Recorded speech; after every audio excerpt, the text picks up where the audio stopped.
Hello everybody, this is Spicy Dungeoneer, and today I'm going to be talking about a campaign world that I have created called Kineon War. And I have actually run 3 campaigns through this.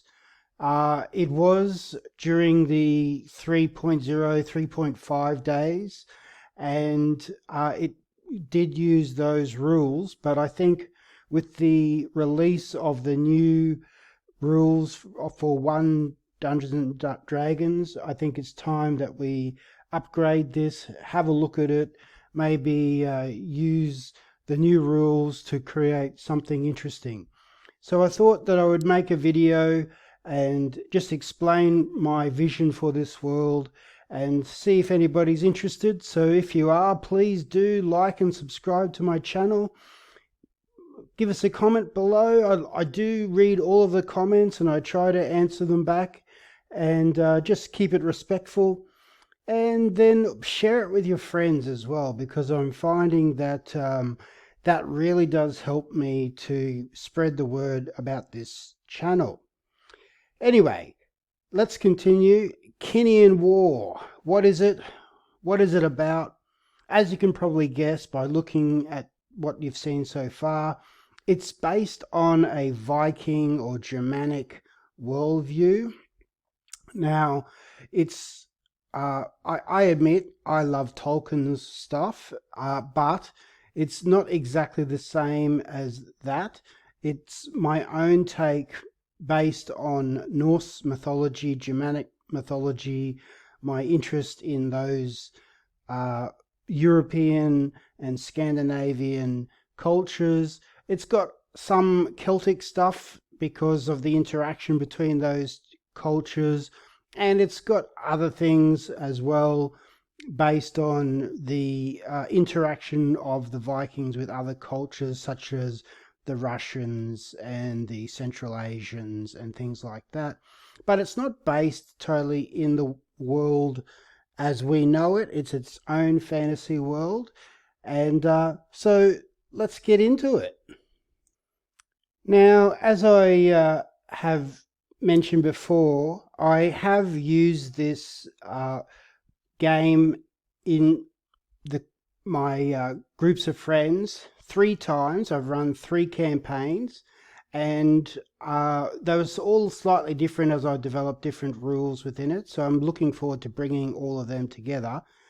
And I also used the experiences from those things to start writing a book which I call The Saga of Thor's Children, and that's based on a post-Ragnarok world where all of the gods have been killed in Ragnarok, and the children of the gods are starting up.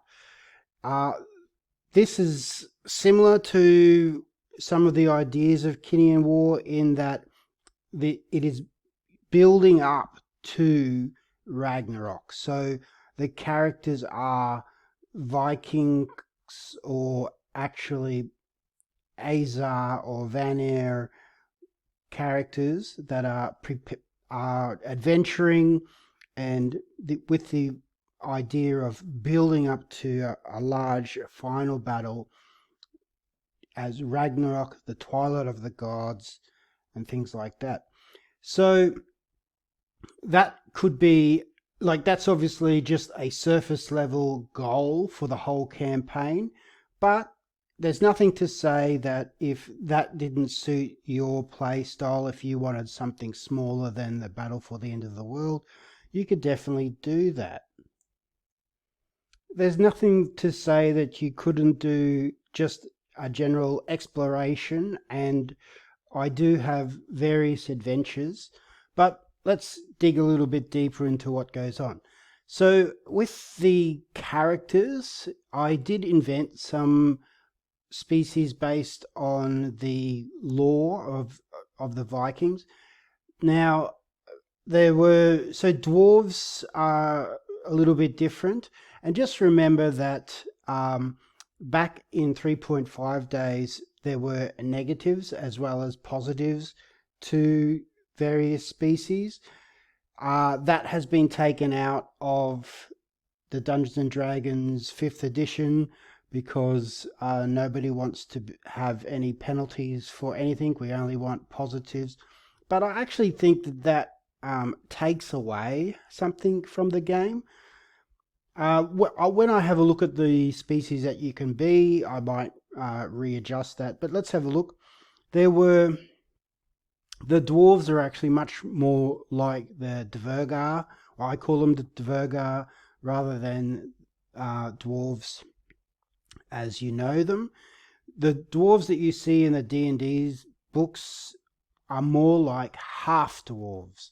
So that's an interesting little thing, that you can be a half dwarf or you can be a full-blooded dwarf, and that comes straight from Norse mythology. And there are two types of dwarves, the Durin and the Motsojnir folk. There are elves as well, and you can be a hobgoblin or a goblin. Humans, of course, as well as half giants and half ogres. Giants include different kinds of races or giants that you have experienced before. So you've got the typical fire or frost giants, but also there are Furbolg, Fomor, and Ettins and ogres. Celestials, we're getting away from that sort of Christianized angels and demons kind of outlook on the world. And so there's no demons or devils like you think, which probably makes it hard to beat tieflings. I know that tieflings are really popular these days. I don't know why you would want to have horns on your head. If you like, things with horns on their head usually means they have to butt each other as some sort of complicated mating ritual. But so I'm not sure why they're so popular. Saying that, you could always have one of the non-authentic Viking helmets with horns on your head. Anyway, I'm digressing. The idea was that Celestials would be more of the Aesir or Vanir type of celestial Viking. So another one is the Puka, which is a sort of shape-changing fairy, and that was interesting. I've got some other ideas of other species you could be. I like having werewolves and things like that in there as well, although they will be slightly different. And there were a lot of monsters that I used that, now that I think about it, I could make them into player classes as well. And I'll release more information about that perhaps in its own video. I did use the Bloodlines rules from 3.0, but I think they're kind of unworkable at the moment. But I'll be having a think about that and maybe working out some sort of workaround. In terms of the classes, I don't like to restrict anything. I'm not sure, for example, how things like artificers and, for that matter, Warforged would fit into this world. I'd have to think about that. But for example, I wanted to make some changes there were, berserkers, there were wolf warriors, there were, instead of bards, you had skalds. I made the actual bard, as it is in the player's handbook, more of a troubadour, and made the bards and skalds more heavily lore focused. I'd have to have a look at that again though. I made my own clerics, which were called Godar. There were shield maidens and shapeshifters. There was a bear warrior, a battle maiden. Obviously, back then it was more acceptable to have gender in the name of things, so I would maybe think about that a little bit more. But you can get the feeling, and I'm looking at some of the newer versions in the player's handbook. There might be some leeway for like things to do with dragons or dwarves, or even the Rune Knight seems interesting. There was a couple of second edition books about Vikings and Celts, the actual Viking rules and stuff, and they had some interesting things for rune casters and stuff like that. And I did try to bring the second edition rules up to third edition. So I'll have to have a look at that again and try to work out a way to get that into fifth edition or whatever it is that we're in at the moment, 1D&D. I don't know. Perhaps will be a little while. Maybe 5 years or so we'll actually get a sixth edition. I'm not sure.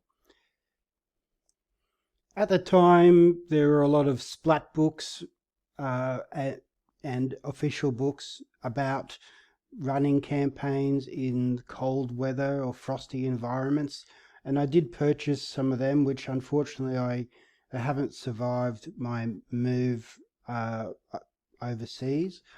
But I do have some of the rules, and I'm sure I'm accessible for some of them. And with the new edition, that it all has to be looked at again anyway.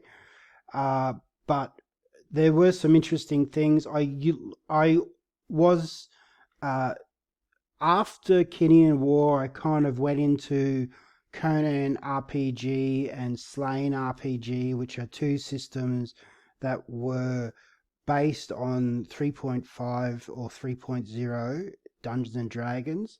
And you probably already know Conan the Barbarian, but you might not know Slain the Berserker, which was from the 2000 AD comics. And that was a really interesting world based on those comics and Celtic mythology. So it sort of did help me out thinking about those things. And I'll definitely use some of those things as inspiration when I re-look at these rules.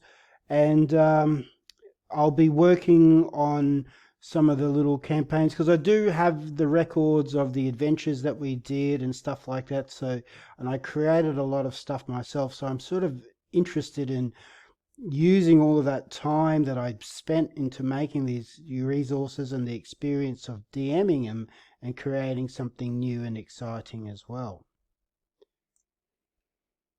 But let me know in the comments, what do you think? I am excited about this, not only because it will use all of the books that I created for the campaign, but also the actual book saga of Thor's children that I'll be doing. And that has other lead-ons to another book called Hodman's Hold that I created as well, which is a completely different story set in the future, but it's in a post-apocalyptic world where we've gone back to barbarian times. So there's a lot of little things that it will be great for me to delve into, so I look forward to it. I actually like playing games like this. I really liked OD&D or Oriental D&D. I really I prefer this sort of world than a world that's just vanilla flavored generic fantasy. I get it that some people might find it a bit challenging, or they feel like it's not their cup of tea, and that's fine. We're all different. Everybody's different, and you can't please everybody. But I think there's a lot of interesting things about this culture. It inspired Lord of the Rings, which in turn inspired Dungeons and Dragons. When we talk about different cultures, often it's the Norse and the Celtic cultures that are used, like, for example, dwarves and elves and all of that sort of stuff comes from these worlds. So it's fun to go back and have a look at them. And I think it's a flavor, and there's a couple of little twists. It's not a Viking campaign. It's based on that, but there is some twists, as you'll see when you play a Celestial, and how that impacts the game. But let me know in the comments, and let's have a chat about it.